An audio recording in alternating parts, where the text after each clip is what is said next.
नए साल में बदल जाएगी शिक्षकों के ऑनलाइन अटेंडेंस की प्रक्रिया। विशिष्ट शिक्षकों के एरियर भुगतान की कवायद शुरू और साथ ही साथ विशिष्ट एवं प्रधान शिक्षकों का भी वेतन निर्धारण की प्रक्रिया हो गई प्रारंभ। दोस्तों नमस्कार, मैं हूं आपका दोस्त एसके चौधरी।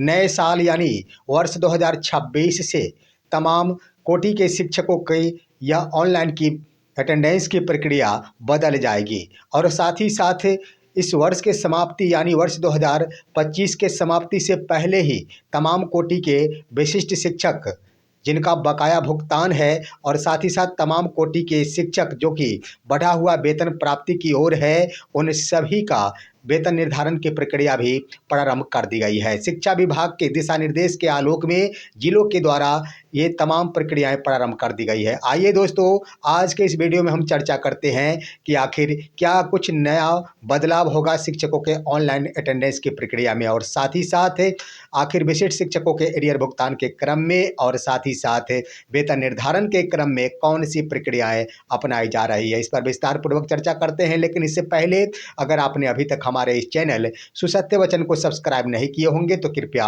अभी सब्सक्राइब कर लेंगे। दोस्तों, वर्ष 2026 यानी 1 जनवरी 2026 से तमाम कोटि के शिक्षकों के द्वारा ऑनलाइन माध्यम से अटेंडेंस की प्रक्रिया बदल जाएगी। इसकी ओर शिक्षा विभाग की ओर से कदम उठा दिया गया है और कार्रवाई भी प्रारंभ कर दी गई है।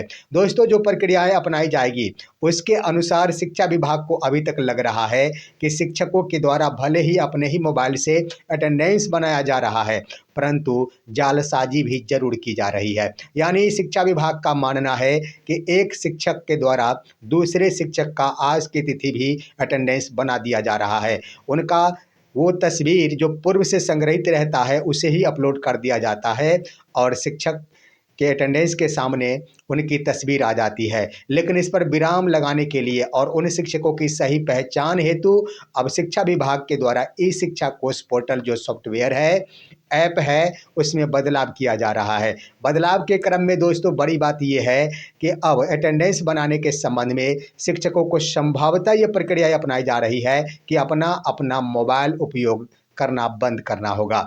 यानी शिक्षक अपने मोबाइल से अब अटेंडेंस नहीं बनाएंगे। यह निर्धारण करने की कोशिश की जा रही है और संभवतः शिक्षा विभाग इसमें सफलता भी प्राप्त कर लेगी, क्योंकि जो ही टैब उपलब्ध कराए गए हैं विद्यालयों को जिसके माध्यम से छात्रों का भी अटेंडेंस बनाया जाना है, उसी टैब से शिक्षकों का भी अटेंडेंस बनेगा। यानी अब शिक्षक अपने मोबाइल का उपयोग अटेंडेंस बनाने के क्रम में नहीं कर पाएंगे और एक ही टैब से तमाम शिक्षकों सहित बच्चों का भी अटेंडेंस ई शिक्षा कोष पोर्टल पर ही बन जाएगा। वहीं पर दोस्तों उस पर तो बनेगा, परंतु शिक्षकों की पहचान वहां पर टैब हो या फिर मोबाइल हो, अगर जालसाजी करने की बातें आई तो तस्वीर वहां भी आखिर पहले से संग्रहित अपलोड किया जा सकता है, परंतु इसमें बदलाव हेतु शिक्षा विभाग ने सॉफ्टवेयर में ही बदलाव कर की सोच रखी है। बदलाव के क्रम में अब जिस वक्त शिक्षक अपनी तस्वीर को कैप्चर करेंगे उस वक्त उन्हें मुस्कुराना होगा। ये व्यवस्था लागू कर दी गई है, उसमें बदलाव किया जा रहा है और साथ ही साथ अपनी पलकें झुकानी होगी। यानी पलक जब तक नहीं गिराएंगे तब तक शिक्षकों का तस्वीर कैप्चर नहीं हो पाएगा।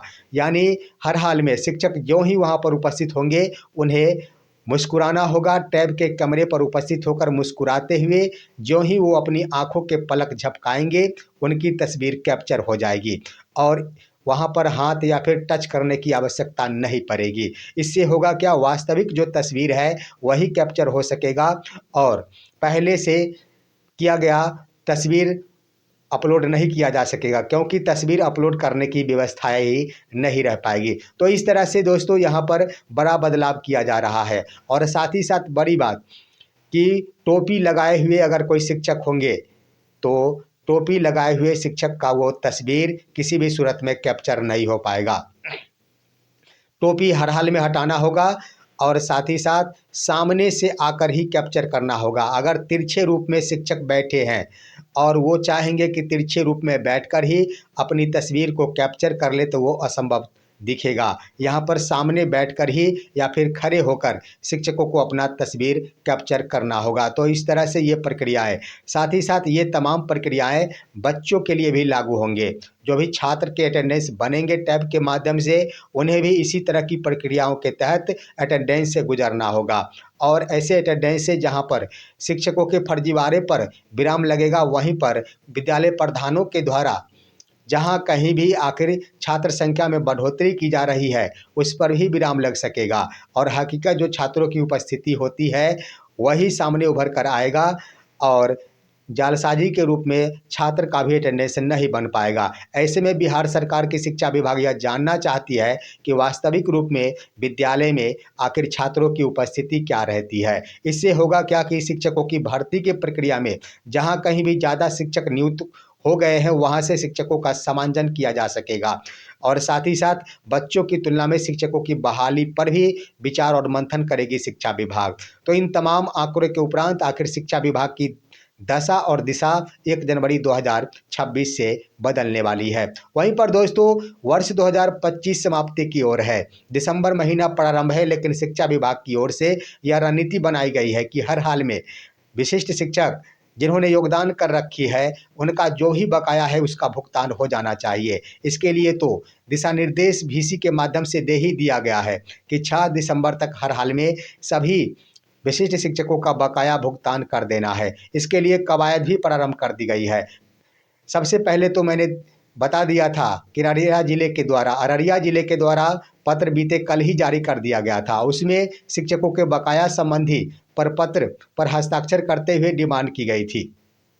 तो ठीक यही प्रक्रिया अन्य जिलों की ओर से भी अपनाई गई है। समस्तीपुर जिला की ओर से भी 5 दिसंबर 2025 तक तमाम शिक्षक जो विशिष्ट शिक्षक हैं, उनसे बकाया फॉर्मेट की मांग की गई है। इसके लिए व्यवस्था की गई है कि जो भी फॉर्मेट है, तमाम विशिष्ट शिक्षक उसे भरकर उस पर साइन करते हुए अपने प्रधानाध्यापक से हस्ताक्षर कराते हुए उसे BRC कार्यालय के लेखापाल के पास हस्तगत करा देंगे। यही प्रक्रिया अन्य जिलों में भी अपनाई जा रही है और इस तरह से संभावना ये दिख रही है कि हर हाल में शिक्षकों जो विशिष्ट शिक्षक है, उनका बकाया वेतन जो कि 10 महीने का है, उसका भुगतान 6 दिसंबर 2025 तक हो जाएगा। वहीं पर दोस्तों, शिक्षा विभाग की ओर से यह दिशा निर्देश भी जारी किया गया है कि हर हाल में 10 दिसंबर तक विशिष्ट शिक्षक एवं जो नवचयनित प्रधान या प्रधान शिक्षक है, उनका वेतन का भी निर्धारण हो जाना चाहिए। इस दिशा में भी कदम उठा लिया गया है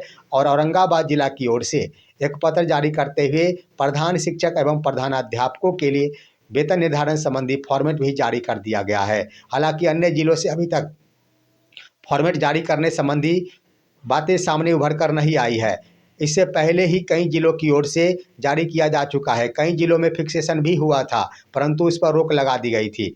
लेकिन यहाँ पर नए सिरे से बातें आई है, क्योंकि सेवा निरंतरता मिल जाने के बाद उन सभी का वेतन में बदलाव हुआ है। वैसे इससे पहले जहां कहीं भी फिक्सेशन हुआ था, उसमें कोई दिक्कत नहीं है। जहां कहीं भी जिस भी जिला शिक्षा कार्यालय के स्तर से वेतन निर्धारण का कार्य हुआ था, वो बिल्कुल ही सही जो SOP जारी किया गया उसी के अनुरूप किया गया था। लेकिन जहां कहीं भी नहीं हुआ है, वहां पर नए सिरे से आखिर फॉर्मेट जारी करने की आवश्यकता है। और इस दिशा में अभी तक जो सूचनाएं प्राप्त हो रही है, नए सिरे से यानी ACS के दिशा निर्देश के बाद कोई भी पत्र जारी नहीं हुआ है जिसके आधार पर विशिष्ट शिक्षकों का वेतन का निर्धारण हो सके। मेरा मानना है कि अगले 1 से 2 दिनों के अंदर हर हाल में ज़्यादा प्रक्रिया है नहीं, अविलंब निश्चित रूप से वो फॉर्मेट जारी कर दिया जाएगा। लेकिन प्रधान शिक्षकों के लिए एक बड़ी बात और प्रधानाध्यापकों के लिए भी कि औरंगाबाद जिले के स्तर से जो पत्र जारी किया गया, फॉर्मेट जारी किया गया, उसमें ये बातें यानी वेतन संरक्षण की बातों का उल्लेख किया गया है। तो उसके आधार पर वेतन बढ़ेगा और उसके अनुरूप पूर्व की सेवाओं का भी अंकन होना वहाँ पर सुनिश्चित किया गया है और नए सेवा के तमाम बातों का भी उल्लेख होना उस फॉर्मेट में जिक्र किया गया है, जिससे स्पष्ट हो सकेगा कि पूर्व में आखिर कब तक और कहाँ किस पद पर योगदान थे और वर्तमान में किस पद को योगदान कर लिए हैं। उसके आधार पर आखिर बेसिक पे क्या होगा। तो इस तरह से दोस्तों, शिक्षा विभाग बदलाव की ओर है और मेरा मानना है कि दिसंबर जाते जाते शिक्षकों का वेतन भुगतान से संबंधित सारी समस्याएं निदान कर ली जाए। इस पर आखिर शिक्षा विभाग गंभीर है और सरकार की ओर से भी जो प्राप्त सूचना है उसके अनुसार शिक्षा विभाग को यह दिशा निर्देश दिया गया है कि हर हाल में शिक्षकों के वेतन से संबंधित कोई भी प्रकार का मसला 2025 के बाद नहीं रहनी चाहिए। जितने भी मसले या फिर समस्याएं हैं उसका निदान 2025 के अंदर ही निपटारा कर दिया जाना चाहिए। इसी दिशा में कदम उठाते हुए एसीएस डॉक्टर बी राजेंद्र के द्वारा बीते कल आखिर वीडियो कॉन्फ्रेंसिंग के माध्यम से तमाम जिला शिक्षा पदाधिकारियों को आदेशित कर दिया गया है। फिलहाल आज की खबर यहीं तक। आप सभी हमारे इस वीडियो को लाइक कीजिए, अन्य दोस्तों के पास शेयर कीजिए और अब दीजिए अपने दोस्त को इजाज़त। हम फिर मिलेंगे आपसे अगले वीडियो में, तब तक के लिए नमस्कार।